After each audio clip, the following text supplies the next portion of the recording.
तिमीलाई यो शब्दहरू लेख्नु मेरो जीवनकै सबैभन्दा गाह्रो क्षण हो। मनले अझै पनि तिमीलाई छोड्न मान्दैन, तर कहिलेकाहीँ माया मात्र काफी हुँदो रहेनछ। हामीले धेरै सपना देख्यौँ, धेरै बाचा गऱ्यौँ, तर समयसँगै ती सपनाहरू बिस्तारै टाढा हुँदा गए। तिमी मेरो खुसीको कारण थियौ, मेरो आँसुको पनि। तिमीले दिएको माया सधैँ मेरो मनको गहिराईमा रहनेछ। तर अब हामी एउटै बाटोमा सँगै हिँड्न सक्दैनौँ भन्ने सत्य स्वीकार्नु परेको छ। यो निर्णय मैले खुसी भएर होइन, थकित मन र भारी हृदयले गरेको।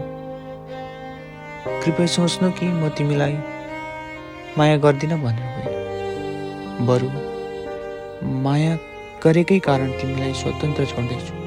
तिमी खुसी रहोस्, तिमी मुस्कुराओस्, यही मेरो अन्तिम चाहना हो।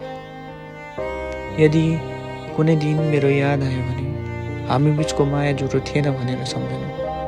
अलविदा, सधैँको लागि होइन, तर अब फरक यात्राको लागि।